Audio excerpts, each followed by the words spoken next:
예, 반갑습니다. 저는 해연유학원의 전우윤 원장이라고 하고요.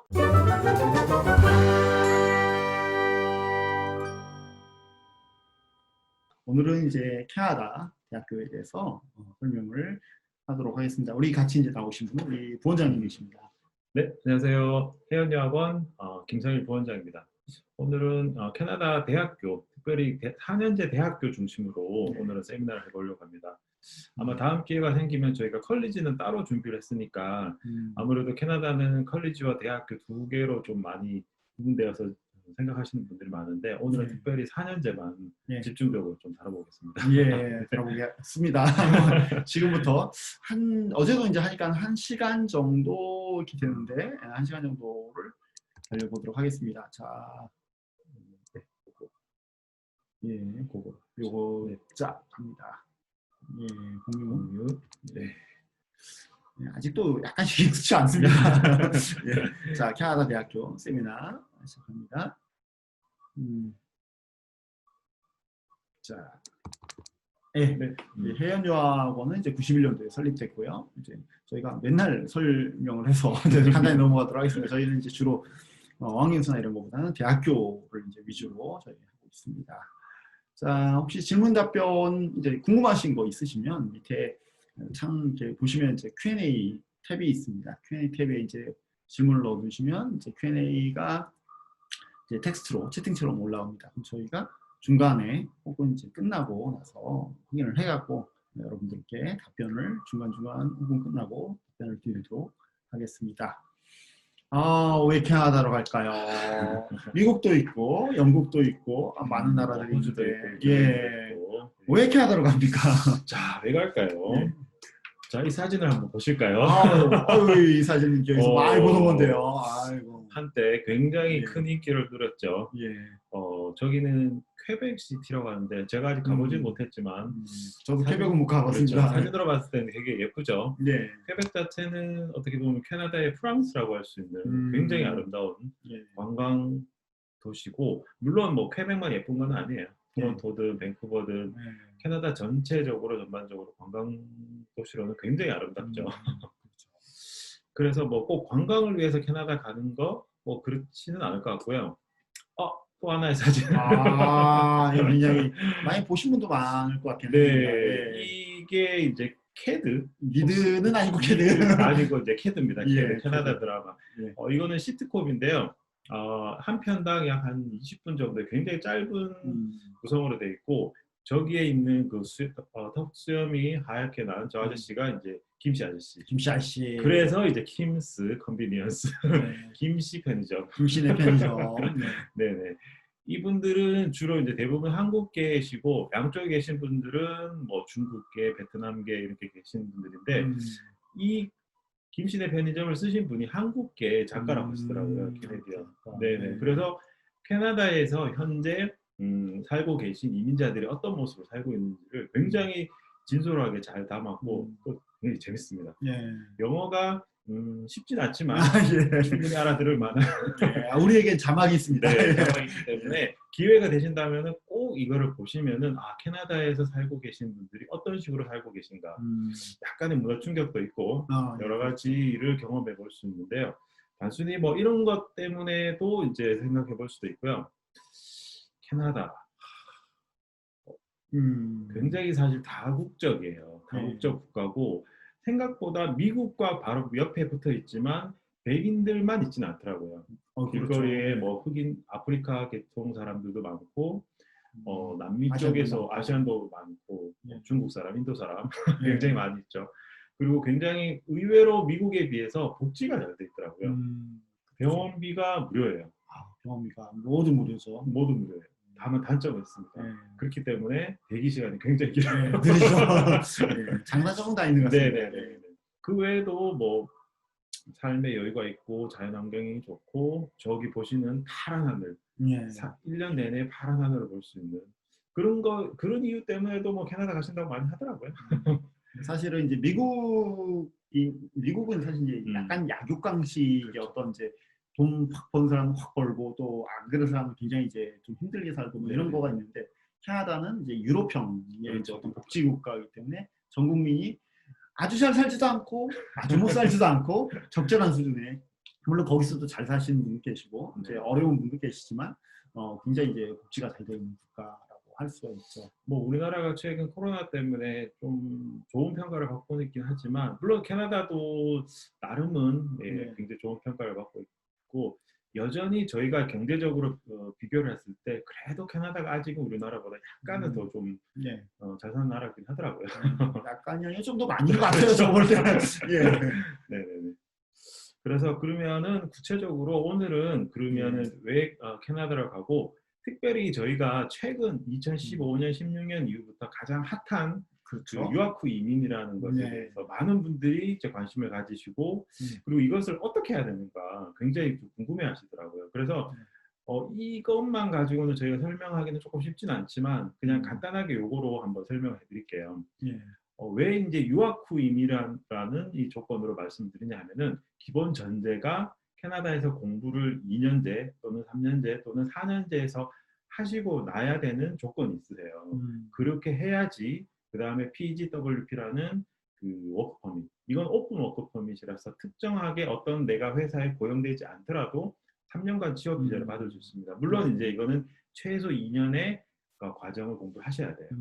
그리고 나서 3년 기간 가운데 1년 이상 숙련직으로 세 가지 카테고리 중에서 이제 선택을 하셔서 일을 하셔야 되는데 물론 내가 뭐 선택적으로 하실 수 있는 건 아니고 본인이 이제 어떤 공부를 하셨느냐에 따라서 저기 일 중에서 이제 일을 하실 수 있으실 것 같아요. 예. 그러니까 이게 캐나다가 이제 유학을 요새 더 인기가 많아진 이유가 캐나다 대학교를 졸업하면 공립대학교를 졸업하면 3년간 취업 비자가 주어지고 그 중에서 여기 보시면 4번에 보시면 1년간 풀타임 1,560시간을 일을 하시게 되면 여러 가지 이제 조건, 영어 점수, 나이 점수 등등을 해서 이민을 영주권을 이제 신청할 수가 있습니다. 그리고 실제로 많이 되기도 하고요. 그래서 다른 국가들 예를 들어 호주라든가 뭐 등등 기타 등등이 이제 이민이 많이 막혔기 때문에 그래서 캐나다로 이민 때문에 지원하는 학생들이 굉장히 많아졌죠. 네.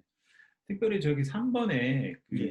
3년 취업 3년 기간 중 1년 이상 숙련직 NOC 스킬 타입 O, 뭐 레벨 A, 레벨 B 굉장히 좀 말이 좀 힘들게 나와 있긴 했는데 요걸 제가 간단하게 그 CIC라고 캐나다 이민성 사이트에서 정리된 거를 좀 일목요연하게 한번 정리를 해봤어요.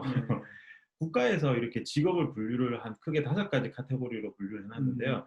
첫 번째 스킬 타입 제로는 주로 이제 관리직, 매니지먼트 직업으로 뭐 레스토랑의 매니저나 광산 매니저나 배선장 이렇게 주로 이제 어떤 걸 오너십을 가지고 어떤 일을 할 수 있는 물론 이제 자영업자는 안 되더라고요. 자영업자는 안 되고 이제 매니저급으로 하시는 분들 또는 이제 레벨 A는 주로 전문직이신데 거기서 그 규정하기를 4년제 졸업하시는 분들이 주로 레벨 A에 이제 해당되시는 분들. 의사나 치과 의사나 건축 기사나 아니면 전문직으로 하실 수 있는 분들. 그다음에 레벨 B는 주로 기술직이라고 하면은 뭐 이렇게 스킬드 트레이드니까 주로 2, 3년제 컬리지를 졸업하시는 분들은 주로 레벨 B 쪽에 주방장이나 배관공이나 전기공 이런 분들이 주로 레벨 B에 해당되시고 레벨 C나 레벨 D도 있는데 이분들은 사실 굳이 대학을 안 나오셔도 충분히 일을 하실 수가 있는 분들이에요. 예를 들어서 정육점에서 일을 하시거나 장거리 트럭 운전사를 하시거나 식음료 서버 그리고 우리가 쉽게 얘기하면 식당에서 일을 하시는 분들은 굳이 대학을 안 나오셔도 충분히 일을 하실 수 있는데 이분들은 이민 조건에는 맞지는 않기 때문에 만약에 학생들이 컬리지나 대학교를 가셔서 그 나중에 일을 하실 때 이쪽으로 일을 하시면은 나중에 이민하시는 데 도움은 안 되시긴 하더라고요. 물론 또 당연히 뭐 과일 수확이나 저렇게 노동자급으로 일을 하시는 분들은 당연히 또 안 되시고요. 그래서 본인이 일을 찾으시더라도 본인하고 연관된 일 그리고 학업 이것과는 반드시 좀 찾으셔야 되는 거고 특별히 오늘은 4년제를 중심으로 다룰 거니까 아무래도 레벨 A에 해당되는 직업군들을 좀 잘 찾아보시는 게 좋으실 것 같아요. 네네. 그리고 이 편은 사실 뭐 굉장히 복잡하게 복잡합니다. 있지만 이제 간단하게 말씀드리면은 캐나다에서 이민을 할 때는 점수제로 나오더라고요. 그래서 나이 점수도 있고 그래서 만 45세가 넘어가면은 점수가 제로가 되더라고요. 안타깝게도 점수가 제로가 되지만 대신에 영어 점수, 또 혹시 또 프랑스어가 가능하시면 프랑스어 점수, 그다음에 경력 점수, 물론 최소 1년이라고 말씀드렸지만 2년이나 3년을 더 기간이 길면 길수록 그만큼의 고용 점수가 더 높아지고, 그 외에도 뭐 배우자의 뭐 학력이나 배우자의 경력 점수까지 다 포함해서 매달마다 이제 그 포인트제로를 통해서 몇 점이 되느냐에 따라서 이제 되는 건데, 사실 저희가 아무래도 뭐 이민 전문 기관은 아니다 보니까 그렇죠. 전문적으로 설명해 드릴 수는 없고 간단하게 이렇게 말씀드리고 이제 오늘 주제로 넘어가도록 하겠는데요. 그 전에 먼저 캐나다에 대해서 간단하게 네, 한번 알아보겠습니다. 캐나다, 북극에 붙어 있네요. 네. 좀 추울 것 같아요. 겨울은 좀 많이 춥습니다. 많이 춥죠. 그렇지만 여기도 예. 여름 되면은 굉장히 시원하고 또 따뜻하고 물론 덥기도 하고 예, 사계절이 있는 곳이기는 하더라고요. 물론 대부분의 그 캐나다 자체는 북극부터 미국 국경까지에 있지만, 근데 대부분의 사람들은 사실 북극이나 아니면은 북쪽에는 거의 살지는 않고요. 거의 미국의 국경의 근처에 대부분의 도시들이 다 붙어 있기 때문에 그렇죠. 인구들의 90% 이상은 거의 그쪽에 사신다고 보시면 되세요. 예, 저기 위에 있는 그 유콘주, 노스웨스트 준주, 누나브루트 준주 이런 데는요 사람 없습니다. 사람 보기 정말 힘든 그렇기 지역이고요. 때문에 저런 데 코로나도 없습니다. 그리고 주로 저런 데는 이제 오로라 보러 관광을 많이 간다고 하긴 하더라고요. 오로라 관광. 저기까지 쉽지 않습니다. 네네. 자, 캐나다에 대해서는 저희가 좀 그래도 조금 더 자세하게 좀 아실 필요가 있을 것일 것 같아서, 일단 면적은 세계에서 두 번째, 이제 러시아 다음으로 제일 크고, 그다음에 한반도에 비해서는 45배 크고, 수도는 뭐 오타와 다 알고 계실 것 같고, 저기서 인구가 좀 중요해요. 인구가 지금 2020년 기준으로 3,800만. 굉장히 많은 수가 되었습니다. 이 인구는 전년도 2019년 대비 34만 명이 증가했어요. 엄청나게, 그러니까 거의 한 1% 정도가 증가했네요. 네네네. 이거가 이유가 어떻게 되냐면은 앞에서 설명드렸던 이민자들이 굉장히 많이 적극적으로 받아들였기 때문에 이 캐나다 정부에서는 2016년부터 매년 30만 명 이상을 받아들이겠다고 선언을 했고, 그리고 나서 계속해서 저희가 2016년도인가 그때 인구 조사했을 때 약 3,500만 정도 됐었는데 지금 3,800만으로 굉장히 많은 수가 증가했더라고요. 하지만 아직도 인구가 우리나라보다 작습니다. 그러니까요. 우리나라 인구의 면적의 거의 50분의 1도 안 되는데 우리는 5천만이 넘더라고요. 그렇죠. 그러니까 굉장히 그러니까 인구가 없기 때문에 사실 얘네는 그렇죠. 캐나다는 이민을 받아들일 수밖에 없는 그런 구조이기 때문에 저희들이 이제 아무래도 많이 관심을 가질 수가 있죠. 그리고 인종도 생각보다 영국계가 많이 없어요. 28%밖에 없고, 그리고 생각보다 프랑스계가 23%로 굉장히 많습니다. 많아요. 거의 비슷한데요. 그래서 퀘벡 주 자체는 한때 이제 독립하려고 굉장히 많은 노력을 했다가 지금은 그냥 조용하더라고요. 왜냐면 그만큼 프랑스계 사람들의 영향력이 캐나다 내에서는 굉장히 큰 영향을 가지고 있긴 하더라고요. 그 다음에 기타 유럽계라면 뭐 이탈리아나 독일이나 다양한 유럽 쪽에서 넘어온 이민자들, 뭐 혼혈, 아시아도 생각보다 많은 한 6%, 아프리카, 아랍계 합쳐서 한 6%, 아메리카 원주민 한 6% 정도. 혼혈이 제일 많네요. 아무래도 캐나다가 다양한 다민족 국가다 보니까 혼혈이 점점 많아지겠죠. 그리고 캐나다는 공식적으로 영어와 프랑스어가 이제 공용어입니다. 그래서 뭐 비행기나 버스나 이렇게 타보시면은 항상 영어 먼저 나오고 그 다음에 프랑스어가 꼭 따라 나와요. 우리는 잘 알아듣지 못하지만 프랑스어가 함께 이제 꼭 설명을 해주더라고요. 그 다음에 그리고 이제 그 행정구역상으로는 10개의 주와 3개의 준주. 아까 보셨던 뭐 유콘 준주. 왜냐하면 거기는 인구가 너무 없기 때문에 그래서 그걸 특별히 준주로 구분을 해놨더라고요. 뭐 주요 도시는 다 아시겠지만 토론토나 몬트리올, 밴쿠버, 캘거리, 에드먼턴, 오타와, 위니펙 뭐 등 다양한 도시들이 있고, 경제 규모가 10세계에서 10이에요. 생각보다 캐나다 별로 사람도 많이 없고 뭐 별로 잘 살 것 같지도 않은 나라인데 10위라는. 혹시 우리나라가 몇인지 아시나요? 우리나라가 한 11위, 12위 정도 되지 않나요? 네네, 우리나라가 그 12위, 12위로 바로 밑을 이렇게 쫓아가고 있어요. 근데 문제는 이제 GNI로 개별로 이렇게 나눠보다 보면은 우리나라 인구가 좀 더 많기 때문에 캐나다가 약 44,950달러로 국가 이렇게 1인당 소득이 나오는데 그렇죠. 우리는 한 3만 불. 예, 우리나라 3만 1,000불 정도 예, 3만 1,000불 찍었는데 정도. 아마 올해는 아마 내려갈 것 같기도 네, 하고 네. 예, 환율 때문에. 그렇죠. 예. 그래서 캐나다가 그래도 여전히 전반적으로 우리나라보다는 조금 앞선. 예. 그래도 이제 이게 17위로 밀린 이유가 다 이제 인구 작고 조그만 나라들이 갑자기 훅 올라가서 뭐 스위스나 그렇죠. 싱가포르 뭐 이런 데들이 위에 있어서 그렇죠. 그래서 이제 산업들이 생각보다 캐나다는 뭐 그냥 단풍나무만 있고 예. 그리고 관광만 잘하는 그런 나라라고 생각하지만 캐나다는 그 세계에서 세 번째로 비행기도 만들고 항공 관련 산업도 많고 자동차도 만들기도 하고 굉장히 많은 산업들 뭐 제이지, 철강, 기계, 에너지, 광업 여기도 뭐 한때 이제 샌드오일이 물론 지금은 이제 기름값이 워낙 싸져서 그렇죠. 샌드오일에 대한 의미가 없어졌지만 한때도 굉장히 샌드오일에 대해서도 산업들이 잘 되어 있고 그 다음에 또 미국하고 같이 있다 보니까 영어 산업이나 멀티미디어, 컴퓨터, 소프트웨어, 게임도 굉장히 발달이 많이 되어 있고 애니메이션도 잘 되어 있고 생각보다는 많은 산업들이 있는데 우리는 캐나다에서 치면은 뭐 연어, 랍스타 아니면은 뭐 메이플 시럽 정도밖에 생각하지 않는데 생각보다는 캐나다는 굉장히 많은 산업들이 있기 때문에 제가 이거를 말씀드리는 이유는 뭐냐면은 캐나다에서도 단순히 뭐 관광학과나 이쪽으로만 가서 뭔가를 하려고 하는 학생들이 있는데 그 외에도 여기서도 공대나 뭐 컴퓨터 쪽으로 하셔도 충분히 취업하시거나 나중에 하는데 문제가 없다라는 거 네, 말씀드립니다. 예. 그리고 뭐 참고로 그냥 캐나다는 영연방 국가 중에 여전히 남아 있고 저스틴 트루도라는 좀 요즘에 턱수염 길게 하시고 나오신 분들이 계시더라고요. 턱수염 언제 길렀대? 네, 최근에 많이 길러셨더라고요. 네, 자 이제 본격적으로 캐나다 대학교. 캐나다 대학교. 캐나다 대학교는 어떤가요? 캐나다 대학교. 캐나다 대학교가 혹시 한 몇 개 정도 되시는지 아시나요? 한 100개 되나요?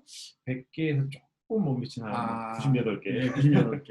예, 캐나다가 뭐 아무래도 인구가 많지는 않다 보니까 미국 인구가 전체 한 3억이 넘잖아요. 그렇죠. 근데 캐나다가 3천만이면 거의 한 10분의 1. 대학은 그거보다도 더 적은 수로 되어 있더라고요. 예, 더 적은 수로 되어 있는 게 사실은 공립대학이. 그렇죠. 미국은 아무래도 좀 많이 계속 비교를 하게 될 수밖에 없는 게 미국 자체는 아무래도 사립대학교들이 굉장히 발달이 많이 되어 있고 물론 이제 주립대학교들도 좋은 학교들이 많긴 하지만 근데 캐나다는 거의 대부분의 대학들이 다 공립대학이고 그다음에 주립대학 그다음에 그러다 보니까 아무래도 상향 편준화되었어요. 국가에서 다 관리하다 보니까 그래서 사실 어느 대학을 가더라도 뭐 높은 수준의 공부를 할 수가 있기는 하지만 뭐 아무래도 이제 좀 중점 대학들은 좀 더 이렇게 높은 수준으로 볼 수가 있긴 하겠죠. 그리고 또 두 번째, 캐나다 대학을 들어갈 때는 캐나다에서 공부를 하시게 되면은 SAT나 아니면 AP나 이런 거 필요 없습니다. 그냥 내신만 가지고 입학을 하기 때문에 사실 그리고 게다가 미국 같은 경우 9학년부터 12학년 전체 성적이 다 들어가는데 캐나다는 12학년 성적 또는 11학년 성적만 가지고 들어가기 때문에 혹시나 이제 조금 늦게 이제 뭐 공부머리가 트인 학생들이 나중에 이제 캐나다 대학을 좀 노릴 때는 아무래도 좀 유리한 면이 있긴 하더라고요. 그런 면도 있죠. 네. 그리고 앞에서 말씀드린 대로 캐나다는 생명과학이나 비즈니스, 공학, 무선기술, 환경공학, 농업, 식품공학, 관광 다양한 산업들이 굉장히 잘 발달되어 있긴 하더라고요. 그래서 캐나다에 다양한 전공들이 많이 있으니까 이런 부분들을 좀 같이 생각해 보시고 아무래도 많이 알면 알고 찾으면 찾을수록 더 많은 그 정보들을 얻을 수 있으니까 오늘 저희가 여러 대학들을 소개하는데 그 중에서도 한번 생각해 보시면 좋을 것 같아요. 그리고 말씀드린 대로 캐나다는 많은 대학들이 이제 생각보다 많은 대학들이 랭킹이 굉장히 좋아요. 네, 좋은 학교들도 많이 있으니까 그거는 다음 표에서 좀 한번 말씀드리고 그 다음에 아무래도 이제 안전하고 쾌적하고 그 다음에 아름다운 자연 환경 속에서 공부하실 수 있고 아무래도 이제 캐나다는 미국과는 다르게 총기가 이제 이렇게 허용이 되지 않는 나라예요. 물론 뭐 총기 사건은 몇 년에 한 번씩 일어나긴 하지만 그건 정말 큰 뉴스로 일어날 정도로 가끔 일어나거든요. 물론 우리나라도 한 번씩 일어나잖아요. 그런 거는 우리나라보다 더 적게 일어날 정도로 굉장히 안전한 나라고 그 다음에 학업 중에 파타임에 알바가 가능해요. 알바 가능하죠. 이거는 물론 이제 미국도 가능하긴 하지만 미국은 학교 내에서만 해야 된다는 규정이 있는데 캐나다는 학교 밖에서 또 일을 해도 괜찮습니다. 그래서 충분히 많은 그 기회를 가질 수가 있고, 그 다음에 코옵이라는 그 인턴십의 기회들을 학교 커리큘럼 과정 가운데서 굉장히 잘 많이 개설되어 있기 때문에 학생들은 오히려 이제 공부와 일을 함께 할 수 있는 많은 그 기회들을 가질 수가 있게 되더라고요. 그렇기 때문에 좀 더 이제 경제적이고 좀 더 이제 예. 유택한 생활을 할 수가 있긴 하더라고요. 예. 네. 근데 여기서 이제 사실은 이제 그 캐나다 사람들은 의외로 대학교 랭킹 이런 거 신경 잘 안 씁니다. 생각외로 잘 안 쓰고요. 네. 워낙 넓다 보니까 뭐 딴 주로 넘어가는 거에 대해서 굉장히 이제 거부감을 많이 갖고 있기 때문에 네. 웬만하면 정말 특이한 케이스 아니면 자기 주에서 공부하는 경우가 굉장히 많습니다. 네. 사실 뭐 아시겠지만 밴쿠버에서 토론토까지 예. 비행기 타고 걸어가면 4시간. 4시간, 5시간이고 많이 차로 걸려요. 가려면 한 50시간? 50시간. 거의 상상을 못하는 정도로 너무 멀기 때문에 예. 네, 그냥 그리고 그리고 이제 이게 그 고등학교 내신만으로 이제 입학을 시킨다는데 이제 우리나라로 따지면 내신만으로 입학시키면 수능도 안 보고 도대체 뭐로 평가하냐 이렇게 생각하시는 경우가 많은데 캐나다는 대신에 이게 그런 게 있습니다. 그 1학년에는 예를 들어 토론토 대학이면 이제 좀 약간 낮은 고등학교, 높은 고등학교에서 다 갑니다. 다 가는데 받아줍니다. 캐나다 고등학교, 캐나다 예를 들어 토론토 대학교 이런 데서 내신 좋으면 받아줍니다. 받아주는데 단지 1학년을 버티고 지나고 나면 한 40% 정도는 다 떨어집니다. 애들이 포기하는 경우가 굉장히 많아요. 왜냐하면 캐나다 대학은 대학 과정 자체가 굉장히 엄격하게 운영하기 때문에 들어와도 능력이 안 되면 다 떨어집니다. 그래서 웬만하면 자기 능력대로 하는 경우가 굉장히 많죠. 그리고 또 캐나다의 이제 중고등학교들, 특히 고등학교들, 요즘 공립고등학교들도 예전에는 없던 AP 과목들을 점점 좀 많이 개설하고 있긴 그렇죠. 하더라고요. 왜냐하면 일반 교과 과정만으로는 학생들을 변별하는 데 좀 많이 어려움이 생기다 보니까 미국처럼 AP 과목을 이제 많이 개설을 하면서 우수한 학생들한테는 좀 더 높은 공부를 할 수 있도록, 어려운 공부를 할 수 있도록 기회들을 제공하고, 그냥 일반적으로 뭐 처음에 보여드렸던 직업군 중에서 좀 낮은 직업군으로 그냥 굳이 내가 뭐 4년제나 높은 것을 안 가도 되는 학생들은 그냥 일반적인 공부만 하고 끝내고, 정말 공부에 뜻이 있는 학생들 있잖아요. 나는 지식 꼭 공부, 뭐 석사, 박사까지 다 해야겠다. 그런 학생들은 미리 이제 좋은 공부, AP를 통해서나 다양한 방법을 통해서 아이비도 꽤 있던데. 아이비도 꽤 생각보다 아이비 학교들도 공립 학교 가운데 많이 있으니까 교육청 안에 뭐 한두 개씩 꼭 네. 있더라고요. 그만큼 학교들이 점점 수준을 많이 높이고 있는 수준이 하더라고요. 네. 자, 다음을 넘어가서 아유, 높은 학교들이네요. 네. 여기는 이제 QS 매년 그 세계 대학들에 대한 평가를 하고 있는데요. 토론토 대학이 이번 2021년 기준으로 25위. 이 랭킹은 아마 서울대학교보다는 한참 위에 있는 걸로 제가 알고 있어요. 서울대학교가 한 30몇 위 정도로 되는 걸로 알고 있는데, 네네. 근데 제가 그 밑에 이제 QS 랭킹에서는 학비표가 따로 없는데 제가 따로 이제 자료 조사를 해서 학비를 확인해 보니까 이거는 국제학생 비용이에요. 그러니까 미국 같은 경우는 주 인스테이트와 아웃 오브 스테이트로 학비가 이제 결정이 되는데 캐나다 같은 경우는 도메스틱이냐 인터내셔널이냐에 따라서 학비 차이가 약 4배에서 심지어 5배, 6배까지. 저기서 토론토 대학의 국제학생들은 지금 거의 5만 5천에서 6만 불을 내지만 비싸네요. 로컬 학생들은 사실 거의 10,000불 전후? 그렇죠. 굉장히 저렴한 비용으로 사실 다니긴 하더라고요. 그래서 일부 학생들 중에서는 영주권을 먼저 받고 그리고 나서 이제 이쪽으로 편입을 하거나 아니면 진학을 하는 학생들도 있고요. 그 다음에 두 번째로 맥길 대학교가 있는데요. 맥길 대학교 여기 보시면 일단 25위, 31위, 45위 이 세 개 대학교 토론토, 맥길, UBC 아무래도 다른 대학들보다는 이 세 개 대학교를 그래도 집중적으로 좀 많이 가시려고 하긴 하는데 이 세 개 대학교는 학비도 비싸고 입학도 난이도도 어렵고 여러 가지 고려해야 될 사항들이 좀 많으니까 이 부분은 일단 오늘 요거는 이제 랭킹하고 학비만 먼저 보여드리긴 할게요. 근데 맥길은 좀 특이한 부분이 학비가 저기 45,000에서 52,000의 일반적인 뭐 비즈니스나 엔지니어나 이런 전공들인데 간호학이나 인문학 쪽은 2만 불대로 굉장히 저렴하더라고요. 네. 그래서 작년인가 저희 학생 중에 간호학으로 이렇게 입학한 학생들이 있었는데 문제는 맥길 자체는 이 학교가 위치한 곳이 퀘벡주다 보니까 맥길 학교는 영어로 공부를 하지만 맥길이 있는 퀘벡주 몬트리올은 불어권 지역이라서 프랑스어를 전혀 모르면은 아무래도 생활하는데 약간 어려움이 생기긴 하더라고요. 저희들이 사실 프랑스 갔을 때 영어만 사용했을 때 굉장히 어려움이 많이 겪잖아요. 네, 많이 겪었어요. 그렇죠. 똑같습니다. 네. 프랑스 사람들이나 프랑스어를 쓰는 사람들은 굉장히 프랑스에 대한 자부심이 있어서 그런지 네. 영어보다는 프랑스어를 먼저 쓰려고 하는 경향이 있어서 음. 맥기를 선택했을 때는 약간 그 프랑스어의 백그라운드가 없는 학생들은 약간 생활하는데 불편함이 좀 있는 것 같긴 그렇죠. 하더라고요.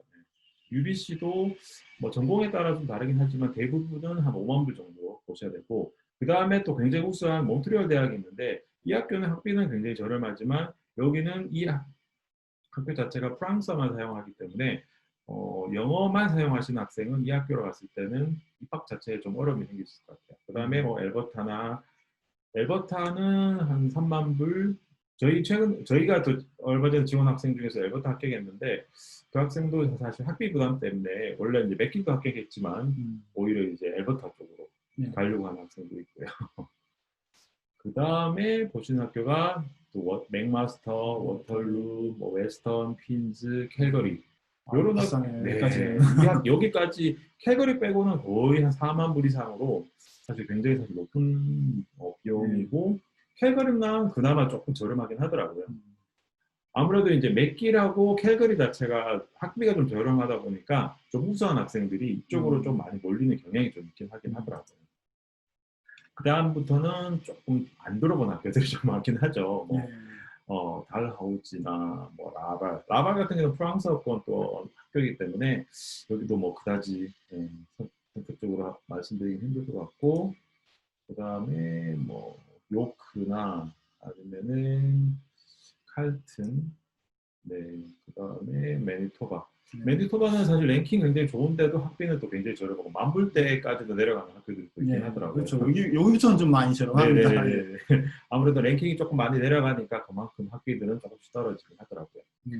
그 다음에 저희가 이제 이번에 그 지원 학생들 중에서 장학금을 조금 받는 학생들이 있기는 한데 캐나다가 생각보다 장학금에 대해서 짜더라고요. 많이 안 주죠. 네, 물론 이 학교 이제 요크 자체가 뭐 랭킹이 아주 높은 학교는 아니긴 하지만 학비가 아까 거의 한 3만 5천 불에서 4만 불 정도 되는데 장학금은 한 2천 불? 네, 조금 주더라고요.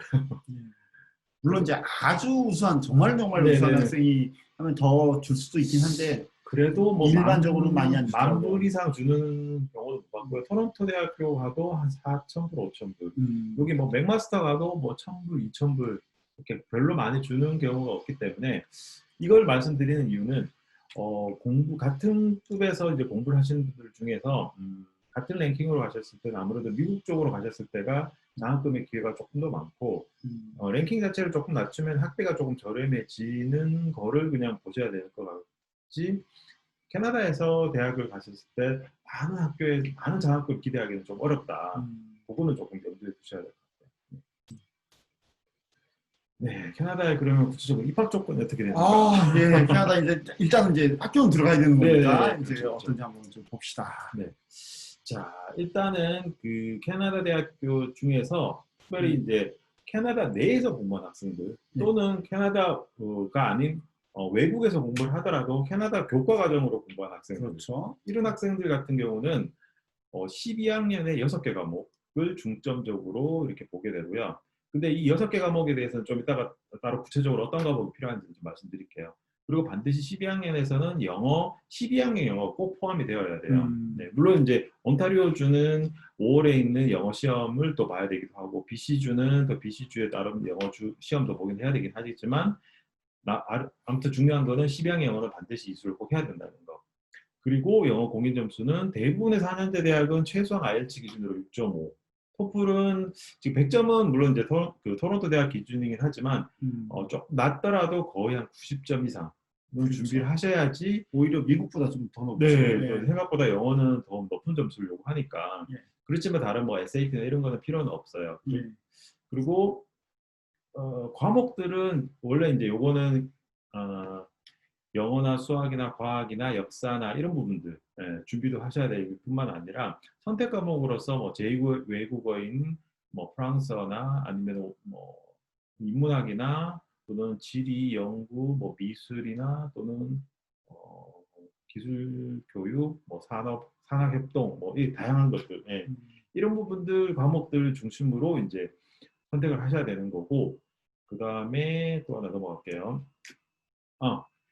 아무래도 이제 한국 말고 해외 동남아 국가나 중국 쪽에서 IB 과정으로 이제 학생들 중에서 선택하는 학생들이 있는데 이 학생들은 뭐 물론 대부분의 학교들이긴 하겠지만 이제 HL 3개와 SL 3개를 꼭 이제 해서 6과목을 수강을 꼭 해야 되고 특별히 영어는 반드시 잉글리시 A는 HL과 SL 중에서 선택을 가능하지만 잉글리시 B를 하셨을 때 꼭 HL로 하셔야 되더라고요. 예.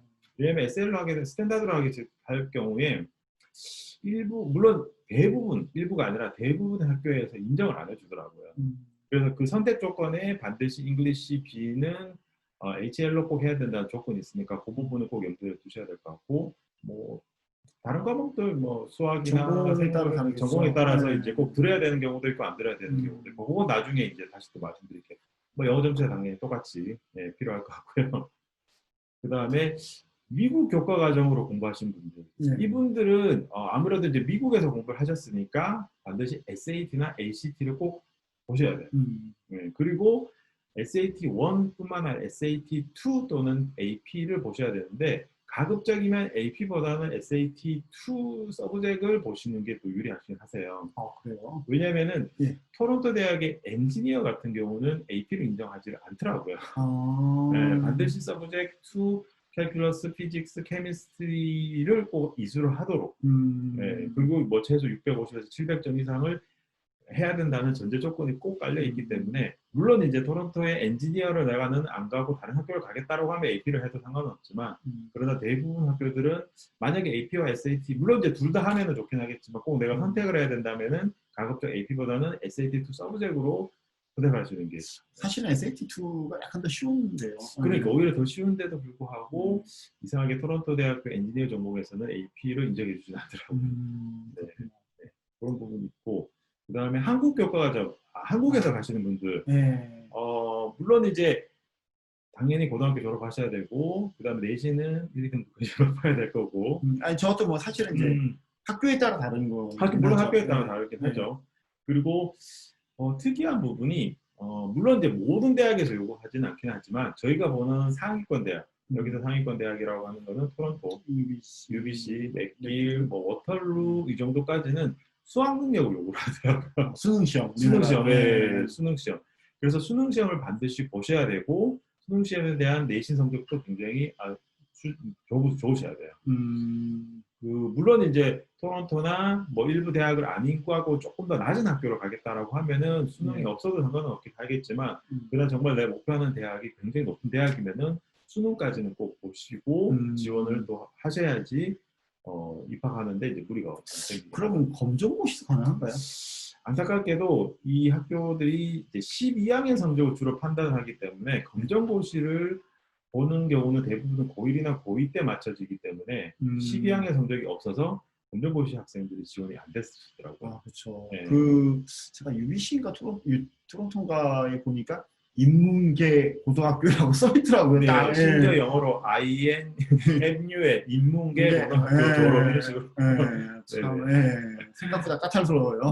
그래서 캐나다 대학들, 미국 같은 경우는 대부분 학교들, 물론 이제 최상위권 학교들은 아니긴 하지만 대부분 학교들이 한국에서 검정고시를 다 인정해 주는데 생각보다도 캐나다 대학은 대부분의 학교들이 한국의 검정고시 인정을 안 해주더라고요. 사실 캐나다가 이제 대부분 공립이고 이렇게 보수적입니다. 굉장히 보수적이라서 그런 이제 자기네들 갖고 있는 그 기준에서 벗어나는 거에 대해서 크게 잘 인정을 안 해주려고 하더라고요. 그런 것 같습니다. 자, 그러면 구체적으로 이게 전공별로 그 필수 과목 요구하는 게 좀 다르긴 하더라고요. 예를 들어서 내가 엔지니어 전공을 하겠다. 그러면은 12학년 또는 11학년 때 반드시 영어, 물론 영어는 필수로 듣긴 하겠지만 영어와 그다음에 수학은 반드시 두 가지 미적분, 함수, 그러니까 캘큘러스와 펑션을 꼭 들으셔야 돼요. 그리고 나서 물리와 화학도 꼭 들으셔야 돼요. 그러니까 피직스와 케미스트리. 그래서 이 과목들을 이수가 안 되면은 엔지니어 전공, 예를 들어서 뭐 화공학이나 뭐 토목공학이나 공학 계열로 들어가는 전공들 자체가 지원 자체가 안 되니까 그렇게 되면 내가 다른 전공으로 예를 들어서 영어나 수학만 뭐 펑션이나 함수나 미적분만 했다고 하면은 그냥 사이언스 전공으로 네, 지원해야 될 수도 있는. 음. 그 외 다른 과목들은 뭐 예제를 저기 들려놓긴 했지만 저 과목 외에도 다른 과목들 선택해도 가능하니까 네. 높은 점수만 받으면은 높은 대학로부터 차례대로 이제 내려서 선택할 수 있긴 네. 하더라고요.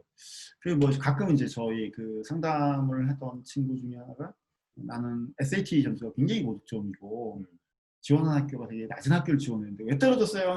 딱 보면 대부분 다 이게 이수 과목의 그렇죠. 문제 필수 이수 인도가 과목 굉장히 정책이 많더라고요. 부족해서 그럴 수도 있어요. 그럼 이수 과목 없으면 그냥 떨어뜨려요. 네. 그건 뭐 선택의 그 여지가 아닌 거예요. 예.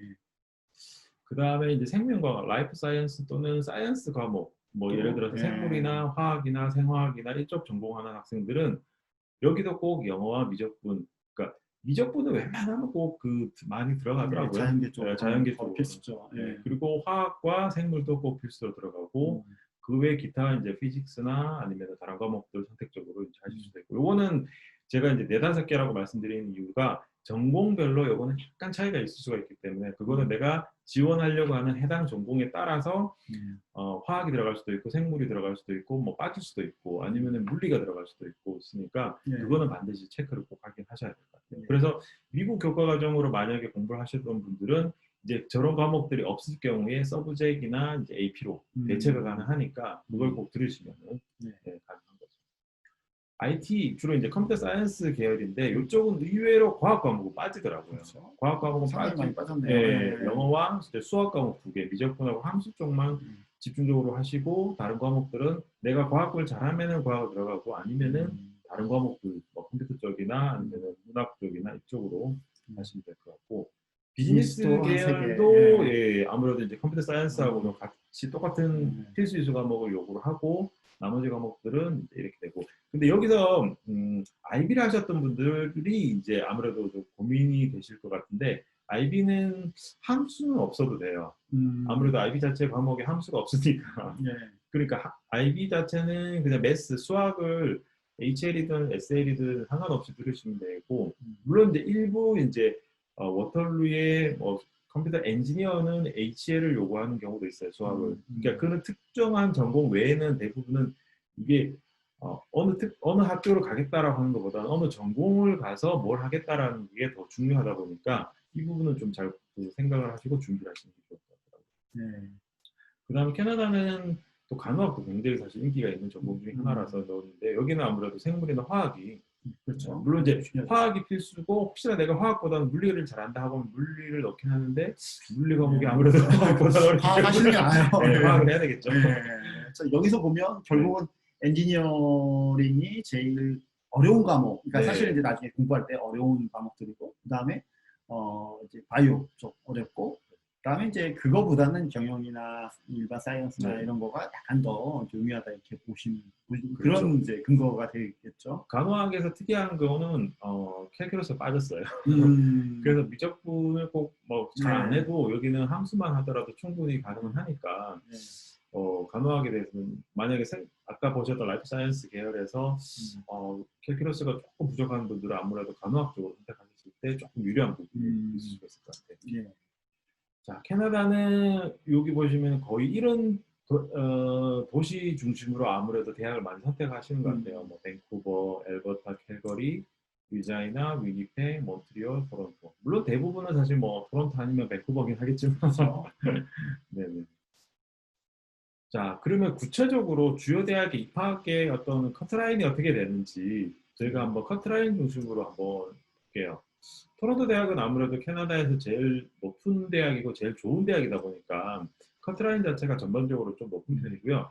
그리고 내신만 가지고 평가를 한다고 했는데 저 뒤에 붙어 있는 저거는 뭔가 프로파일. 그렇죠. 비디오 인터뷰. 아무래도 이제 내신만 가지고는 학생에 대한 변별력이 약하다 보니까 일부 높은 전공, 예를 들어서 엔지니어와 커머스 전공, 비즈니스나 이런 컴퓨터 사이언스 이쪽 전공들 대부분의 전공들이긴 하지만 토론토 대학은 에세이를 반드시 쓰도록 해요. 그래서 학생이 왜 이 학교를 지원했는지, 그 다음에 본인이 이제 클럽 활동이나 엑스트라 커리큘러 활동을 뭘 어떻게 했는지. 사실 어떻게 보면은 미국 대학은 전 세계 대학 중에서 가장 모든 부분을 다 통합으로 이렇게 학생들을 평가를 하는데 캐나다 대학은 아직까지는 미국 대학의 완전체의 모습에 다가가지는 못하고 일부의 형태만 어느 정도 조금 따라가는 것 같긴 하더라고요.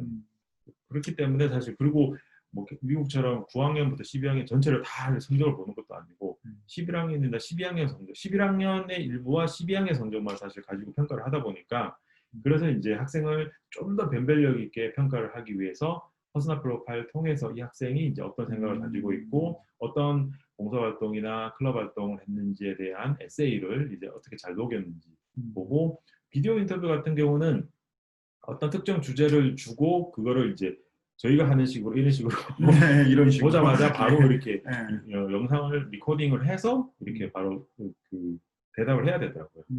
그리고 이거는 연습은 충분히 하실 수는 있긴 하지만 그러나 한번 레코딩이 끝난 상태에서는 더 이상 수정이 안 되다 보니까 아무래도 스피킹이나 이런 연습들을 미리 좀 준비를 하시고 나서 하시는 게 좋을 것 같아요.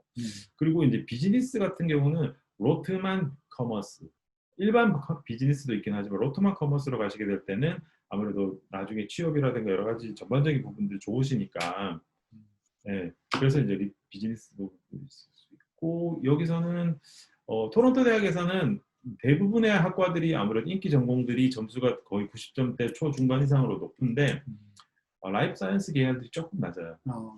그래서 일부 학생들, 그러니까 그렇기 때문에 이제 토론토 대학을 가더라도 라이프 사이언스로 가신 학생들은 조금 더 유리하게 진학이 가능하실 수 있고, 그다음에 영어 성적은 대부분 IELTS 기준으로는 똑같아요. 6.5점. 근데 이제 토플은 100점이고 라이팅만 22점. 집중해서 잘 쓰시면 될 것 같고, 그냥 참고로 저희가 이제 올해 지원했던 학생 중에 어떤 학생의 이제 퍼스널 프로파일 샘플 뭐 보시면은 이 학생이 이제 학교 외에 클럽 활동을 뭘 했는지에 대해서 400자 내로 이제 써라. 400자. 400자. 꽤 써야겠네요. 그렇죠. 꽤 많이 써야 되고. 그다음에 본인이 이제 이 학교에 신청을 어떻게 했는지에 대해서 한번 해봐라.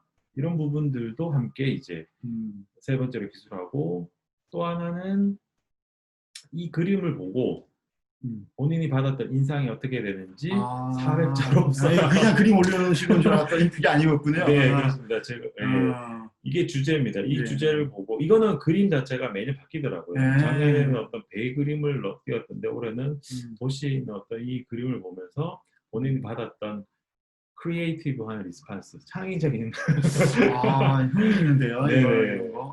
생각지 못한 새로운 주제를 이렇게 했기 때문에 단순히 학생이 그냥 내가 이 대학교에 왜 지원했지라는 것보다는 평소 학생이 가지고 있는 사고방식 그런 것까지도 학교에서는 알기를 원하더라고요. 만만치 않아요.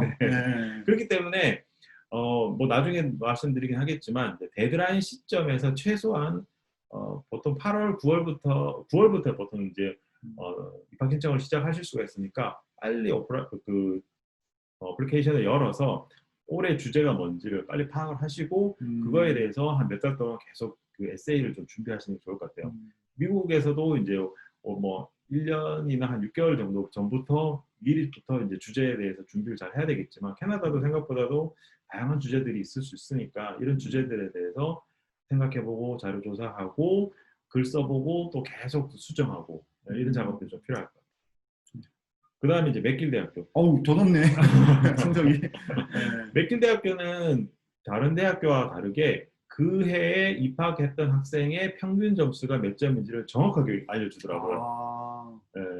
그런데 생각보다도 토론토 대학보다 오히려 맥길 대학교가 입학이 더 까다로워요. 왜 그렇죠? 왜 그럴까요?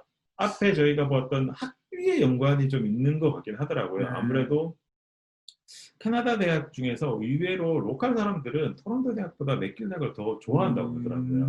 취업도 잘 되고 그 월드 랭킹에서는 토론토 대학이 조금 더 우위에 있긴 하지만 그러나 캐나다 대학교에서 생각하는 캐나다 사람들이 생각하는 명문 대학교는 맥길을 토론토보다 약간 더 우위에 두고 있고 많은 학생들이 그래서 이제 맥길을 좀 더 우수한 학생들이 가다 보니까 그래서 입학 조건이 조금 더 까다롭더라고요. 그래서 공대로 가려면은 최대 97점, 거의 100점 만점 97점이 굉장히 높고 쉽지 않습니다. 경영도 95점대고 생명과학도 95점, 컴퓨터도 94점, 굉장히 높은 점. 의외로 점수가 사실 높기 때문에 맥길 대학교 되게 만만하게 그냥 안전하게 가고 싶다고 해서 하다 보면은 웬만하면 네, 떨어지더라고요. 웬만하면 떨어지겠네요. 예. 근데 의외로 여기가 좋은 점은 에세이가 없어요. 아, 에세이가. 예, 예. 그래서 그 사전책으로 한번 넣어보는 것도 좋긴 하지만 그러나 평소 그 어플리케이션 들어갈 때 기본적인 그 작성하는 것 요소는 몇 가지가 있기 때문에 학생이 본인을 정말 잘 드러낼 수 있는 어떤 그 특징이 없으면은 사실 맥길 대학교 입학하는 거는 생각보다 토론토나 UBC보다는 까다로운 부분이 있어요. 그러니까 아까 뭐 원장님이 살짝 말씀드리긴 했지만 토론토 대학은 사실 웬만하면 받아주지만 2학년 때 다 떨어뜨리다고 했는데 그렇죠. 맥길 대학교는 반대로 웬만하면은 잘 못 붙지만 한번 붙으면은 끝까지 이제 가는 끝까지 예, 그런 시스템이라고 보시면 될 것 같아요. 물론 이제 여기도 이제 영어 점수나 이런 것들은 약간 미세한 차이가 있긴 하지만 IELTS 기준으로는 거의 큰 차이는 없는 것 같아요. 그 다음에 이제 UBC. UBC. 아무래도 친숙한 대학교네요. 네. 서쪽에 밴쿠버에 있는 UBC는 이 학교도 전반적으로 토론토랑 큰 차이는 없는 것 같더라고요. 저희가 봤을 때. 그러게요. 거의 비슷하네요. 거의 비슷한 수준이고 예. 여기도 이제 퍼스널 프로파일 그렇기 때문에 중요한 거는 여기에 있는 점수도 중요하지만 아무래도 퍼스널 프로파일을 통해서 내가 이 학교에 어떤 식으로 지원을 했는지 좀 잘 보이시는지 모르겠는데 네, 안 보여요. 네. 예. 클럽 활동을 어떻게 했고 평소에 내가 이제 어떤 네. 문제에 대해서 어떻게 해결을 했고 친숙하지 않은 상황들 이런 많은 문제들 커뮤니티에서 뭘 했는지 가족에 대해서 어떻게 생각하는지 당신이 중요하게 생각하는 건 뭔지 이런 것들을 뭐 200자 400자 주제들이 뭐 한두 개 주제는 아니고 의외로 또 UBC가 에세이가 최소 7개에서 전공마다 다르지만 커머스, 그러니까 비즈니스 계열 같은 경우는 거의 10개까지 되기 때문에 에세이 10개를 써요. 예. 네. 그렇기 때문에 캐나다 대학 되게 만만하게 봤다가 이 에세이 때문에 굉장히 좀 힘들어하는 경우를 많이 보긴 하기 때문에 그래서 미리부터 좀 준비를 하시는 게 좋고 네. 또 저희가 이제 토론토 대학과 UBC의 또 결정적인 차이점이 하나 있어요. 토론토 대학은 1월 15일 날 어플라이를 하고 그리고 나서 에세이를 쓸 기간을 한 15일을 더 주는데 근데 UBC 같은 경우는 지원을 하면서 이 에세이를 바로 집어넣어야 되기 때문에 그렇기 때문에 약간 그 여유가 없는 것 같아요. 그러니까 1월 15일 날 에세이도 같이 집어넣어야 돼요. 그러니까 토론토 대학보다 좀 더 빨리 집어넣어야 되는 약간 여유가 없어서 그렇기 때문에 내가 단순히 토론토 대학만 바라보고 하는 게 아니라 뭐 맥길이든 UBC든 아니면 워터루든 다른 대학교로 봤을 때는 아무래도 이제 이 에세이에 대해서 언제부터 써야 될지를 좀 미리 좀 생각을 하시려면 9월부터는 준비를 하시는 게 네, 그렇죠. 네, 좋을 것 같아요. 그 다음에 또 워터루. 요즘에 참 뜨고 있는 대학인 것 같아요. 워터루. 네, 특히 공대 컴퓨터 예. 사이언스 좀 많이 뜨죠. 생각보다 워터루는 입학하는 조건이 까다롭진 않더라고요. 네, 까다롭진 않는데 오히려 그 캐나다 현지에서도 그렇고 요즘에 이 학교가 어떻게 광고를 잘했는지 모르겠는데요. 토론토 대학하고 그 워터루를 합격했는데 워터루로 가더라고요. 이게 그 컴퓨터 사이언스하고 엔지니어링 쪽은 중간 인턴십이 굉장히 잘 돼 있다고. 예, 코업이 굉장히 잘 되어 있다 보니까 코업이 커리큘럼 안에 구성이 되어 있어서 학생들이 물론 토론토 대학 나오면 참 좋고 뭐 인턴십도 많이 하긴 하겠지만 그거는 사실 백인들이 이제 백인들이나 아니면 로컬 학생들이 좀 많이 우위에 드는 거고 워털루는 국제 학생들한테 똑같이 기회를 주다 보니까 물론 공부는 어렵지만 똑같이 인턴십의 기회를 2학년부터 이제 가질 수가 있어서 그래서 의외로 국제 학생들한테는 이 워털루도 굉장히 좋은 대안이 될 수 있을 것 같아요. 예. 그래서 여기서는 또 특이하게 AIF라고 뭐 똑같아 이것도 에세이예요. 에세이인데 여기는 Admission Information Form이라고 그 중에서 일부 여기도 또 한 4개, 5개 주제를 가지고 있는데 여기서도 비슷합니다. 이 학생이 왜 이제 워털루를 지원을 해야 되는지 900캐릭터 안으로 이제 써야 되고 900캐릭터는 900캐릭터니까 뭐 맞지는 않긴 하는데 워드는 아니네요. 다행히. 엑스트라 커리큘러 액티비티 이제 얼마나 했는지 이런 것들을 이제 10학년, 11학년, 12학년부터 하나씩 물론 이제 뭐 미국 커먼 에세이처럼 복잡하게 막 이렇게 쓰진 않고요. 간단하게만 기술하면 되는 거니까 부담은 없으니까 또 일부 학생들 중에서 미국과 이제 캐나다를 같이 지원을 하게 되면은 아무래도 이제 미국에서 커먼 에세이 쓴 거 거의 그대로 이제 캐나다 쪽으로 쓰면은 그게 문제는 약간 수정해서 카피 수정해서 패스트 좋습니다. 네. 그 다음에부터는 조금 이제 쉬운 학교라고 보실 수는 있긴 하지만 요크가 아까 랭킹에서 보셨는데 랭킹이 굉장히 사실 낮게 형성되어 있어요. 그렇죠. 그렇지만 이 그렇지만. 학교의 슐릭 비즈니스 스쿨은 거의 토론토 대학의 로트만 비즈니스 스쿨과 맞먹는 굉장히 사실 우수한 학교고요. 그렇기 때문에 슐릭 비즈니스 스쿨 다니는 학생들은 자기는 절대 요크 대학생이라고 하지 않고 슐릭 슐릭 비즈니스 다닌다고 얘기합니다. 네. 이 학생들 90점대 초반, 물론 이제 로트만 그 토론토와 약간 차이는 있긴 하지만 그래도 이제 거의 유사한 정도로 입학 조건이 까다롭고 여기다 에세이와 비디오 인터뷰, 아무래도 높은 학교의 높은 전공들은 단순히 점수만, 내신 점수만으로 입학하는 게 아니라 에세이와 비디오 인터뷰 통해서 학생은 좀 더 변별력을 가지고 이제 지원하고요. 그 다음에 아무래도 요크 대학 자체는 토론토 대학과 마찬가지로 토론토 시내에 이제 위치하고 있다 보니까 그렇죠. 시내에서 내가 그래도 학교를 다니고 싶은데 토론토 대학을 갈 만한 성적은 조금 미달하면은 약간 외곽에 있는 워털루나 맥마스터보다는 이제 요크를 선택하는 경우가 생각보다는 많아요. 그 저희 사실 학생 중에 하나가 지금 그 컴퓨터 사이언스 다니고 네네. 있거든요. 예, 다니고 정말 잘 다니고 있고 선배들 지금 이제 군대 간다 이제 군대 가 이제 아마 제대할 쯤 거의 돼가는 것 같은데 선배들이 거의 뭐 MS나 구글이나 이런 데 인턴십으로 간다고 하더라고요. 아무래도 이제, 시내 쪽에 토론토 이제 다운타운 쪽은 아니지만 아무래도 그래도 토론토 시내 쪽에 있다 보니까 그런 잡 오퍼의 기회들을 좀 더 많이 가지는 것 같긴 하더라고요. 그래서 특별히 이제 뭐 슐릭 비즈니스나 7.5 저거 뭔가요? 7.5? 7.5 이때까지 저희들 한 번도 보지 못한 점수인데 예. 슐릭 비즈니스는 7.5에 널싱은 7.0. 이 두 전공들은 아무래도 영어가 굉장히 원활한 학생들, 그런 학생들 중심으로 또 뽑겠다는 그런 토플 100점이 약간 더 쉬울 것 같아요. 오히려 토플 7.5보다는. 100점이 더 쉬울 수 있을 것 같습니다.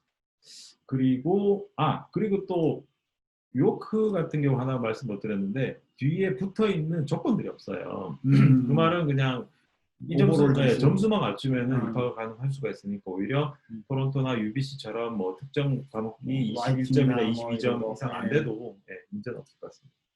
그 다음에 라이언슨 대학교, 사실 안 들어본 학교일 거예요. 이 학교를 아시는 분들 정말 캐나다를 너무너무 잘 아시는 분들인데 근데 의외로 캐나다에서 현지에 계신 분들은 라이언슨은 이 두 전공 때문에 가시더라고요. 미디어 전공과 간호학 전공은 대부분 라이언슨 출신들, 왜냐하면 이 학교도 토론토 시내에 있는 학교다 보니까 미디어 쪽으로 가시려고 하는 학생들은 대부분, 물론 점수도 좀 낮게 형성되어 있고 물론 에세이나 비디오 인터뷰 추천서까지 들어가긴 하지만 그러나 이 학교의 미디어 전공은 이제 오히려 토론토나 다른 학교보다도 여기를 배정하고 간호학도 의외로 이제 인기 전공이다 보니까 그 4년제 캐나다에서 4년제에서 간호학이 국제학생으로 가기에는 사실 쉽지 않아요.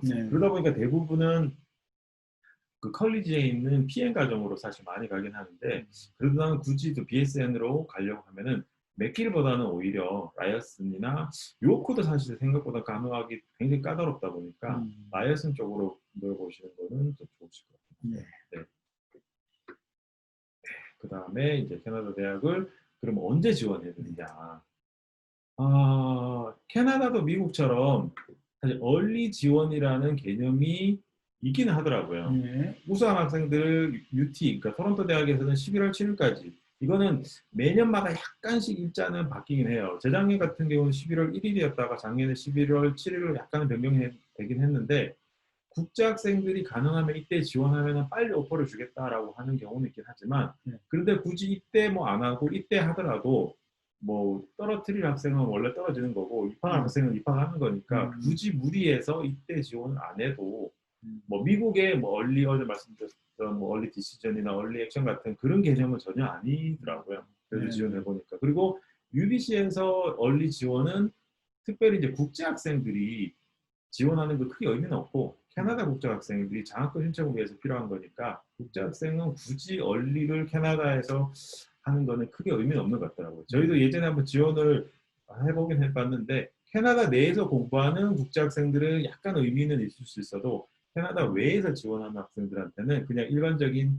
1월 15일 토론토나 맥길이나 UBC는 1월 15일 전까지만 지원하고 그리고 말씀드린 대로 UBC는 1월 15일 날 에세이를 바로 넣어야 되지만 그러나 1월 UT나 이런 다른 학교들은 이제 1월 31일 또는 2월 1일까지 이제 에세이를 집어넣으면 되고 사이먼 프레이저는 1월 31일, 맥마스터 2월 1일, 그다음에 엘버타, 캘거리, 요코는 3월 1일, 그다음에 워털루 3월 27일. 아무래도 날짜별로 약간씩 차이가 있을 수가 있다 보니까 내가 여기 UT 몇 개 여기 지원했는데 조금 힘들 것 같다 그러면 다른 학교도 같이 지원을 해보는 것도 좋고요.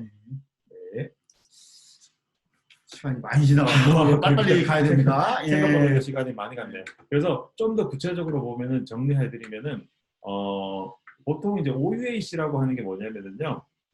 온타리오에는 대학교가 20개 정도가 되어 있는데 이 학교들은 미국 커먼 어플리케이션처럼 똑같은 양식으로 지원을 해서 지원을 하고 그 외에 기타 학교들 맥길이나 UBC나 이런 학교들은 자체 양식으로 1월 5일부터 2월 1일 또는 뭐 3월 27일까지 지원을 하고 SA는 2월 1일은 토론토, 뭐 1월 15일은 뭐 UBC. 그리고 나서 성적은 바로 보내지는 않고요. 2월 1일 이전에 이제 언제까지 보내라 하면 보내고 기숙사 신청 3월 30일까지 하고 입학 결정을 대부분 5월 1일까지 하게 해요. 물론 이제 우수한 학생들은 한 2월 초나 2월 중순이면 2월 중순 정도. 왜냐면 2월 1일날 성적 보내면은 한 2월 중순에 바로 합격 보내줘요. 그리고 나서 언제까지 이제 너가 입학지 내고 결정해라. 그리고 나서 이제 학생 비자 신청하고 마지막 성적을 보내지 않아도 대부분 학생들의 컨디션이 그냥 성적만 잘 유지하면은 크게 입학하는 데 문제가 없고 그다음에 마지막 성적 7월 1일 전까지는 대부분 최종 성적 중에서 보내면 다 된다고 하니까 예, 이거는 뭐그 학교에서 나오는 순서대로 잘 하시면 될 것 같아요. 예, 요거는 아까 뭐 말씀드린 그 정리한 거니까 넘어가 보시고요. 그래서 올해 저희가 이제 합격한 학생의 그 합격을 했던 토론토 대학교, 좋은 학교죠. 이 학교 이런 식으로 이제 축하합니다. 이렇게 합격했다라는 거 이렇게 오프 하나 받고 그다음에 학비 이렇게 딱 찍혀 나옵니다. 9월 10일 날 시작하시게 되고 그다음에 이제 57,000불 학비에 내셔야 된다는 거 하고 그다음에 이제 어플라이 어떻게 그다음 절차 이렇게 요거 가지고 이제 학생 비자 신청하거든요. 신청하시고 그다음에 이제 이거는 장학금은 아니고요. 너가 이 학교에 가고 싶으면은 1,000불을 내라. 보증금. 보증금을 내라. 그러면은 이제 너가 이제 여기 뭐 토론토 대학교는 에이콘이라는 사이트 여기 들어가서 학생에 대한 관리들 뭐 수강 신청 이런 거 다 할 수 있다. 쭉쭉 이렇게 할 수 있다는 거 이제 간단하게 설명드렸습니다. 자, 시간이 또 생각보다 많이 됐는데 저희가 오늘 뒤에 거 뭐 패스웨이 왜냐면 4년제 대학교 미국처럼 이렇게 수십 개 있는 학교는 아니고 오늘은 한 2개 대학교만 간단하게 설명드릴게요. 개념상 이게 제가 하도 놀고 있다 보니까 그래서 막 시키네요. 자, 개념상 이제 패스웨이는 뭐냐면 이제 대학 아까 되게 이제 까다롭잖아요. 이제 캐나다 대학교 들어가는 게 오히려 미국 대학 들어가는 겁니다. 영어 요구 조건도 높고요. 필수 이수 과목 조건도 높고 그다음에 요구하는 내신도 높은데 이 부분을 약간 낮춰갖고 두 학교가 사이먼 프레이저 대학교하고 그다음에 이제 마니토바 대학교가 약간 기준을 낮춘 다음에 좀 받아줘서 1학년 때는 외국인들끼리 공부를 좀 하게 하고 2학년부터는 이제 본과정에 이제 들어가게 하는 그런 이제 프로그램들을 갖고 있습니다. 이제 보시면 이제 이렇게 스테이지 1이라고 되는 건 사실은 이제 대학 예비 과정인 거, 본 대학 과정은 아니고 이제 스테이지 1은 정말 너무너무 내신이 이제 고3 맞췄는데 내신이 너무 낮거나 아니면 고2를 맞췄는데 내신이 어느 정도 괜찮다. 그럴 경우 이제 들어갈 수 있는 거고 스테이지 2가 바로 대학교 1학년 패스웨이 과정입니다. 그래서 이제 스테이지 1은 말씀드렸다시피 이제 예비 과정, 스테이지 2가 1학년인데 이제 1학년을 갖다가 얘네들이 입학 원래 이제 각 대학교가 갖고 있었던 입학 조건보다 약간 더 낮은 학생들이기 때문에 이수 과목들을 좀 더 많이 넣었어요. 영어도 좀 더 넣고 뭐 과목 이제 보충 과목도 넣고 그렇게 하기 때문에 보통 이제 9월에 시작하면 9월부터 이제 12월까지, 그다음에 1월부터 한 5월까지 이렇게 두 학기를 하면 이제 1년이 맞춰지는데 얘네는 과목을 많이 넣다 보니까 한 학기 더 해. 그래갖고 여름 학기, 5월 학기까지 다 공부를 해야 됩니다. 그래서 총 12개월을 통째로 공부를 해야 됩니다. 통째로 공부하게 하고 과목들을 더 많이 공부하게 하고 이렇게 합니다. 대신에 이제 이런 패스웨이도 검정고시는 잘 힘듭니다. 대부분 검정고시 힘들고요. 주로 이제 유학생들끼리 이제 공부를 하게 합니다. 물론 미국은 약간 좀 다른 형태인데 얘네는 이제 유학생들끼리 공부를 하게 해서 2학년으로 넘어가게 하는 그런 과정입니다. 학비는 본 학교 학비하고 뭐 아주 큰 차이는 나진 않습니다. 그래서 1년 과정 하는데 1학년 과정이 사이먼 프레저는 원래 이제 사이먼 프레저가 한 3만 불 되거든요. 이제 비슷하게 한 3만 불 정도. 스테이지 2만 봤을 때 마니토바 대학교는 원래는 한 17,000, 18,000 되는데 18,500 정도 이렇게 됩니다. 기타 기숙사 이용도 가능하고요. 학교 안에서 공부하는 거기 때문에 기존의 이제 신입생들하고 똑같이 뭔가 이제 활동을 할 수 있게 됩니다. 입학 조건은 보통 이게 이제 한국고등학교 내신이긴 한데 고등학교 내신이 사이먼 프레저 같은 경우는 5.5등급, 한국 고등학교가 5.5등급인데 이제 그 딴 데 외국에서 이제 고등학교를 마치면 대충 한 2.5에서 뭐 한 2.7 요 사이가 되고요. 마니토바 대학교는 6등급인데 한 2.5등급 정도 그렇게 보고 있습니다. 그리고 이제 기본적으로 필요한 영어는 그래도 높게 요구합니다. 그래도 영어는 높게 요구해서 사이먼 프레저 같은 경우는 이제 6.0 IELTS, 그다음에 토플로는 79점, 그다음에 마니토바 대학교는 5.5, 그다음에 토플로는 69. 원래는 얘네가 다 IELTS 6.5입니다. 6.5인데 리딩 라이팅 밴드별 미니멈 점수도 대부분 다 있기 때문에 입학이 굉장히 까다롭습니다. 근데 이제 약간 더 완화해서 하는 거고요. 여기서 약간 명심할 건 혹시 이제 그 고등학교를 이미 졸업하고 대학을 다닌 적이 있거나 아니면 좀 대학 그 긴 이제 갭이어가 좀 긴 학생들 같은 경우 안 될 수도 있습니다. 이거는 될지 안 될지는 저희가 이제 그 원서를 넣어보고 확인을 좀 개별적으로 해보긴 해야 되는데 케이스 바이 케이스긴 한데 입학 조건들이 이제 여러 가지 몇 가지 조건들이 있으니까 그 부분들을 감안을 하셔야 되고요. 네, 최근에 예. 하나 말씀드리는 거는 예. 원래 두 대학이 이 대학교 다닌 거에 대해서 전혀 인정을 안 하다가 최근에 유학생이 조금 줄어드는 추세가 있다 보니까 이제는 조금씩은 받아들이려고 하는 분위기로 바뀌어가고 하더라고요. 예, 학생이 너무 없습니다. 또 학교가 재정이 좀 힘듭니다. 예. 그래서 이제 두 학교가 이제 사이먼 프레이저 대학교하고 마니토바 주립대학교, 둘 다 이제 주립대학교입니다. 공립학교고요. 캐나다는 아까 처음 말씀드렸다시피 사립대학교가 정말 극소수밖에 없습니다. 사이먼 프레이저는 밴쿠버 바로 옆에 있습니다. 밴쿠버 그냥 그레이트 밴쿠버 안이라고 보시면 되고요.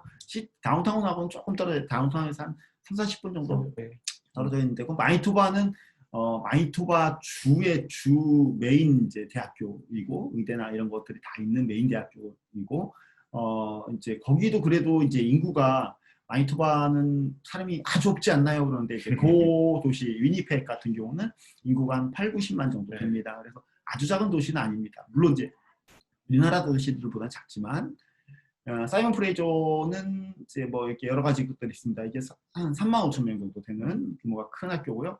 여기 학교가 이제 인기가 많은 이유가 이제 다운타운하고 이제 밴쿠버라는 큰 도시를 바탕으로 있기 때문에 코옵이 되게 잘 돼 있습니다. 그래서 코옵은 학기 중간에 방학 동안 4개월 동안 일을 하는 겁니다. 일을 하고 한 5,000불인가 6,000불 정도 이렇게 그 페이도 받는 건데요. 그 인턴십으로 인해서 취업률도 굉장히 높습니다. 그래서 인기가 굉장히 상승하는 이제 대학교 중에 하나고요. 비즈니스, 엔지니어링, 그다음에 IT 쪽, 컴퓨터 사이언스 이쪽 강하고요. 특히 강한 전공 중에 하나가 범죄수사.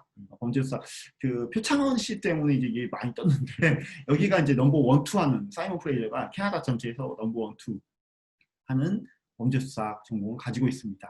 그래서 이제 이 학교는 하나 말씀드리면은 동부에서 사실 워털루가 인기를 많이 있지만 서부에서는 사실 UBC보다는 오히려 사이먼 프레이저가 코업 때문에 더 인기를 많이 끌고 있고 여기도 엔지니어 전공으로 가셨을 때는 꼭 그 코업을 하셔야지 졸업이 되기 때문에 물론 다른 전공들은 뭐 코업을 안 한다고 해서 졸업을 안 시켜주는 건 아니지만 여기도 엔지니어 전공을 가시면 꼭 코업을 하셔야지 졸업이 될 만큼 그리고 학교에 갔을 때 깜짝 놀랐던 거는 코업을 모든 그 건물이라든가 모든 곳에서 할 수 있도록 굉장히 다양한 방법으로 안내를 해주고 있더라고요. 그래서 학생들이 내가 코업을 어떻게 하지? 국제학생들인데 할 수 있나라고 고민을 하겠지만 학교에 가보면은 내가 코업을 당연하게 할 수 있을 정도로 굉장히 다양한 루트를 통해서 이제 코업을 할 수 있는 기회를 제공해 주더라고요.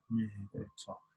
그리고 이제 이런 다양한 전공들이 있습니다. 이건 작아서 글자가 안 보이실 것 같아갖고 이제 캠퍼스는 이렇게 생겼습니다. 굉장히 저기 집들 많은 데가 밴쿠버거든요.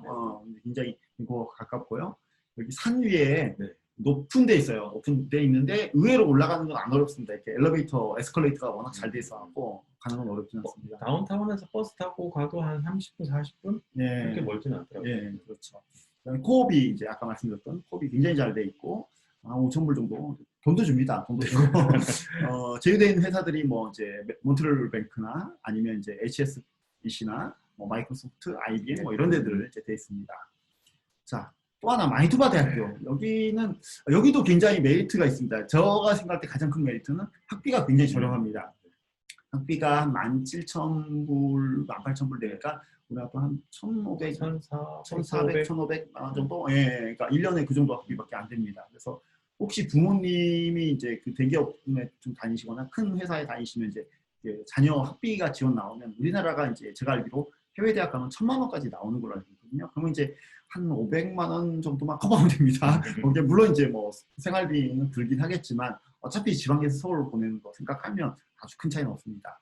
어디냐면 캐나다 딱 가운데 있습니다. 이게 약간 이제 좀 잘 안 보이시긴 하는데 그 빨간 점 있는데 하얗게 바운더리가 그 마니토바 주고요. 그 중에서 빨간 점이 위니펙입니다. 위니펙 제가 찍느라고 고생했습니다. 이게 그래서 맞췄는데 여기가 캐나다 딱 가운데 있어갖고 뭐 물류도 굉장히 왜냐하면 이제 이게 배로 갈 수 없기 때문에 물류도 굉장히 발달되어 있는 곳이고요. 그다음에 여러 가지 그 안에 있기 때문에 의학이라든가 바이오라든가 농학이라든가 이런 4차 산업에 관련된 것들이 굉장히 잘 돼 있는 그런 대학교입니다. 굉장히 자연 환경이 아름답습니다. 이렇게 뭐 이게 막 완전 시골 아닙니다. 이렇게 딱 쇼핑몰도 있고 다 그런 데고요. 인구가 78만 명, 80만 명 정도 되고요. 6번째로 큰 도시입니다. 서부 캐나다의 최초의 대학교이고 연구 리서치 중심 15개 중에 하나입니다. 네. 그다음에 네. 마니토바 대학을 말씀드릴 때 항상 저희들이 그 안내하는 그 하나 있어요. 네. 까놀라 오일. 까놀라. 네, 마니토바 대학에서 만들었어요. 그렇군요. 네, 그건 잘 몰랐습니다. 네, 농업이 워낙 발달이 되어 있다 보니까 대학교 연구진들이 까놀라 오일을 만들었더라고요. 예. 중요한 건 아니고. 네. 근데 이제 사실 이제 우리나라 분들이 농학에 대해서 굉장히 이제 무시하는 경우도 많은데 사실은 이제 4차 산업혁명 중에 그 섹션 중에 하나가 농학입니다. 왜냐? 곧 있으면 인구가 100억이 됩니다. 100억이 되면 식량이 부족해집니다. 그 다음에 이제 이게 또 잘 사는 나라들이 사람들이 더 잘 살게 되면 고기를 많이 먹게 되거든요. 고기를 많이 먹게 되면 더 많은 농지가 필요해요. 우리가 쌀을 한 공기 요만큼 그러니까 500칼로리를 갖다 섭취하기 위해서 필요한 식물로 섭취하면 요만큼밖에 필요 없는데 동물로 이걸 섭취하려면 땅 자체가 굉장히 많이 한 10배 가까이 필요합니다. 그래서 농학이 앞으로 더 크게 중요해지겠다라는 게 모든 미래학자들의 이야기입니다. 환경 회적합니다. 그다음에 생활비 굉장히 쌉니다. 싸고 뭐 안에서 이민 정책도 굉장히 좀 약간 더 좀 유연한 면들이 있고요. 자 그렇게 되고 그래서 그러니까 결론적으로 저희가 이제 정리해서 말씀드리자면 제가 이제 시간이 별로 없어서 막 급하게 달렸는데 첫 번째 SAT, AP 내신도 좋고 과목 준비가 잘 되고 뭐 이런 거가 잘 되면 그러면 정규 대학교로 지원을 하시면 됩니다. 네.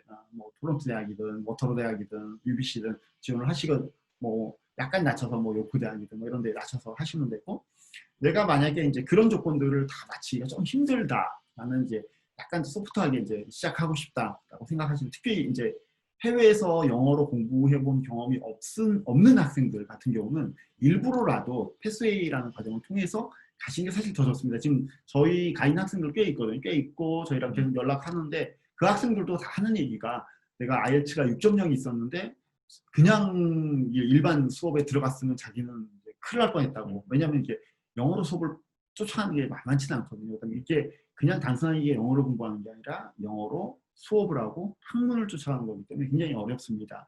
그래서 그런 의미에서 내가 약간 준비가 덜 돼 있다. 그러면 패스웨이 과정을 통해서 넘어가시면 될 것 같습니다. 그래서 캐나다는 전체적으로 미국보다 안전하고 유학 후 이민이 잘 돼 있고 미국보다는 훨씬 더 이제 취업이나 기본적으로 3년은 일할 수 있는 기회를 주거든요. 그다음에 커리어 싹 한국 와도 되고 이민을 신청해도 되고 그런 기회들이 많고 그다음에 몇몇 이제 상위권 대학교는 좀 비싸지만 그 밑에 학교들은 좀 싼 학교도 꽤 많다. 특히 이제 가운데 주에 있는 학교들은 뭐 이제 마니토바 주나 아니면 사스케천 주나 이런 데 있는 학교들은 많이 쌉니다. 이제 그런 데 기회도 있다. 뭐 이런 점들이 아마 캐나다 대학교의 장점이지 않을까 생각을 합니다. 저희가 이제 혹시 Q&A가 있으시면 남겨주셔도 괜찮은데요. Q&A 게시판에 남겨주시고 저희가 이제 다음 설명회를 또 다음 주에 저희가 설명회를 또 합니다. 다음 주 월요일 날은 싱가포르 정부초청대학교 비즈니스스쿨 SEC하고 SPJ인 두 학교 설명을 하고요. 화요일 날은 미국 애리조나 주립대학교 설명을 합니다. 애리조나 주립대학교 중에서도 특별히 이제 하버스 캠퍼스는 학비가 굉장히 쌉니다. 같은 이제 애리조나 주립대학교임에도 불구하고 굉장히 학비가 싼 1년에 한 10,000불 약간 넘습니다. 그 정도 학비가 있는 프로그램도 있으니까 한번 혹시 이제 약간 관심 있으시면 오시면 좋겠고요. 24일 날은 미국 페이스 대학교 석사과정입니다. 이거는 아마 지금 들으신 분들하고는 약간 겹치진 않을 수도 있는데요. 페이스 대학교 과정 설명해 있고요. 25일 날 목요일 날은 싱가포르 PSB의 IT 컴퓨터 사이언스나 사이버 포렌식이나 이런 쪽의 과정에 대한 설명회가 있고요. 26일 금요일 날은 저희가 영국대학교 정규 대학교 지원을 위한 설명입니다. 유카스를 중심으로 영국대학교는 이제 미국 커먼앱처럼 유카스라는 시스템을 통해서 지원을 하게 돼 있는데 유카스 지원을 중심으로 영국대학교 정규 지원에 대해서 한번 설명하겠습니다. 영국대학교도 이제 파운데이션이라는 이제 과정들이 있는데 그건 이제 따로 저희가 설명을 할 예정이고요. 26일 날은 이제 정규 과정 지원에 대해서 설명을 하도록 하겠습니다. 자, 혹시 Q&A 올리실 분이 안 계신가요? 예. 좀 오래 길어서 아마 이제 설명이 좀 이제 그러셨을 것 같아서. 자, 그러면 이제 오늘 캐나다 대학교 설명회는 이제 여기로 이제 마치도록 하고요. 다음 주나 앞으로 계속 저희가 진행되는 설명회들 혹시 궁금하시면 언제든지 참석해 주시고, 또 하나 이제 저희가 설명회 안내에 안 넣긴 했는데 6월 27일 토요일 날은 싱가포르 국립대하고 홍콩대학교에 대한 설명회도 지금 저희가 진행을 하고 있습니다. 혹시 궁금하시면 거기는 이제 유료 설명회입니다. 참가비가 한 2만 원 정도 있으니까 염두에 두시고, 대신에 이제 이 싱가포르 국립대하고 홍콩대 정보는 사실 어디 가서 듣기 힘드신 정말 이제 에센셜한 정보들, 정말 이렇게 필요한 정보들 모았습니다. 그래서 아마 저희가 이제 실제 입학, 올해 같은 경우는 입학 케이스가 굉장히 많이 있거든요. 그래서 입학 케이스를 가지고 같이 이제 진행을 합니다. 그래서 6월 27일 날 혹시 이제 싱가포르 국립대, 홍콩대 관심 있으시면 별도로 신청하셔서 진행하시면 되고요. 오늘 캐나다 대학교 설명회 관련해서는 이걸로 마치는 걸로 하도록 하고요. 저희가 이제 오늘은 여기까지 인사드리도록 하겠습니다. 이상 저는 해양위원회 정유영 원장이고요. 네, 저는 김성일 부원장이었습니다. 예, 감사합니다. 네, 감사합니다.